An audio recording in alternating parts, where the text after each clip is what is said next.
with our generation, I mean, at least the people that I know, a lot of them, it's just like, where are we going to get fucked up this weekend? Yeah. Or, you know, let's go out and get wasted. Or Hopefully get laid. Yeah, hopefully get laid. Yeah, exactly, yeah.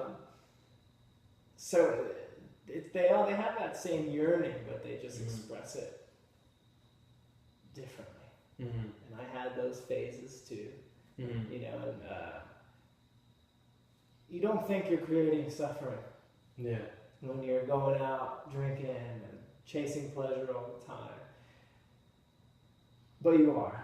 You are creating future suffering because you're not going to be able to do that forever. Mm-hmm. And when you're not able to do that anymore, that's when the problem happens. When you can't have constant pleasure and entertainment all the time, then your mind craves it. Yeah. And that's how you get in this cycle. And that's like all addictions kind of stem from that, of just, you get that moment of pleasure, doesn't last, you feel like crap, and you need it again. Yeah. You know, and so, you know, I'm not saying don't enjoy yourself and don't have fun, but you have to keep a very close eye on the pleasure seeking. Yeah.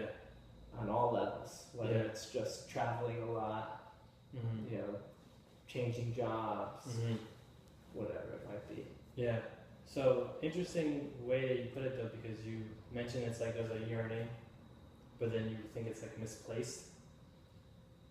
Yeah, pretty much. I mean, we all want peace and fulfillment, but we do the total wrong things to get there. We're searching outside of ourselves. We think if we get enough stuff and enough money and enough excitement, that somehow that will bring us there. Yeah. But the reality is, in this life, unfortunately, nothing lasts. Yeah. So there is no ultimate fulfillment outside of yourself. And for me, the practice is taking refuge or finding peace within my own ability to be aware, with my own awareness, with my own being, my own self. Yeah. You know, and you have to let go of these outer things. Not necessarily be a monk and go to the forest. Yeah. It's more of an inner cutting off. Yeah. It's not that you don't live your life or anything, but it's the attachments that you work with. The attachments to having to have pleasure and comfort and security all the time. And the attachment in the negative sense to trying to get rid of the things we don't like. So and that, if you look at an average life of a human being, that's all we do. We don't want to feel sick. We don't want to feel unhealthy. So we created all these ways to live longer and to be healthier. And there's nothing wrong with them. But you can see, you know, that it's like we don't want pain. We don't want discomfort. And we want all pleasure. And we want all youth. We want all health. And that's how we live our life, running around this circle. But the reality is life is both. It's like a coin. You can't have heads without tails. Yeah, absolutely. You know, so you have to be able to embrace the whole coin or the whole of your life, pleasure and pain. And that's part of meditation, is learning to just stay. So you sit there, maybe you don't want to sit there that day, but you learn to stay. You sit there, your knee hurts, your shoulder hurts. You want to move, you don't move. You stay. Maybe you sit and you're angry at someone. You're thinking of a fight and how you should have said this and how dare they do this, and the self-justification and the fire of anger. You just learn to stay. You know, and it's just learning to face life moment by moment, whether it's pleasant or unpleasant. And in that process, there's this spaciousness and peace that kind of you fall into. And by peace, I don't mean like I feel blissed out all the time, because sure as hell don't feel blissed out all the time. But I'm okay feeling crappy. Like today, I had just one of those days where it felt like there was just this cloud over my head. And, you know, you can get lost in that for days and days and days and storylines. But I just experienced it. It was no different, you know, the inner world is no different than the outer world. It's like the weather. I can't control if it's raining today. So I can't control if it's raining inside. If there's a storm inside. If there's, you know, I can just prepare myself to the best of my ability and just go, like, if it's raining, you can still go to work. Just wear a raincoat. You know? Or if it's snowing, well, you might have to shovel your snow. You might not want to do that. Yeah. But you shovel your snow. Yeah. And you get out. You wear your snow boots. Uh-huh. You know, so it's just learning the inner weather and learning how to function no matter what kind of weather. Yeah. If that makes sense. Yeah, absolutely. Although I wonder though, because like all of that, and I've kind of had some experience with the Dharma, and it's kind of easy for me to intellectually grasp, but then sort of like viscerally and like actually the actual understanding of it is like so tough, because even like we just came from a meditation spot and it was a beautiful home, and you know like one big thing for me is money and like wealth and like the sort of I guess the things that you see that will make you believe, oh, they must have money, kind of things, like nice apartment, nice house, all these things.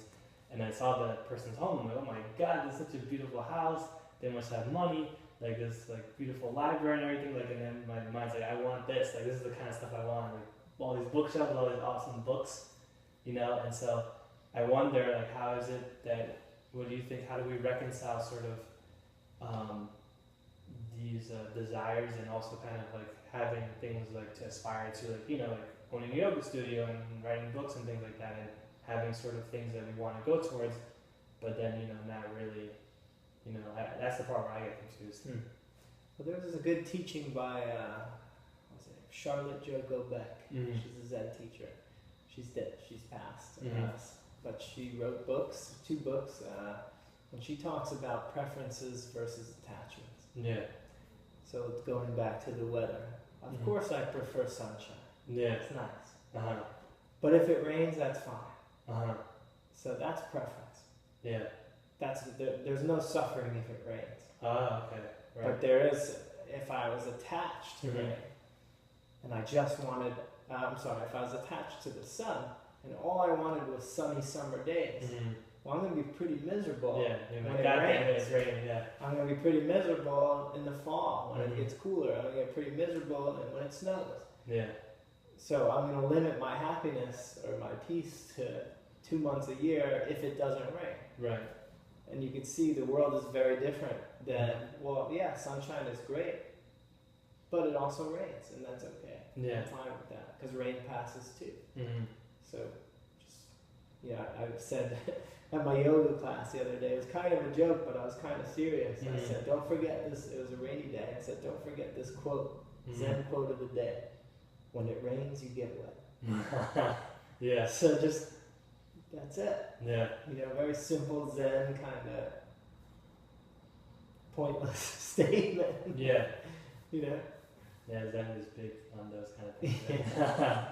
And you know that like one of my favorite stories of the Buddha, and how actually how it like exemplifies that point, was I think that supposedly because they got their food from like alms, and like, you know, they would go around and people would give them food and stuff like that. And so there was one story, one of my favorites, that supposedly there's this king, and he heard the Buddha was there, and he's like, oh, you know, come to my palace and I'll give you like the best meal you ever had in your life. You bring all your monks, it's gonna be incredible. And so like the next day they went to the palace gates, and then there was like they didn't let him through. It's like, oh, you know, sorry, the king had to leave because there was urgent business, so, you know, we can't do it, you know. And then, like, you know, you would think that, like, oh my God, we're about to have the best meal of our lives, and it's, you know, it's like there'd be this huge disappointment. The Buddha's like, all right, let's go back then.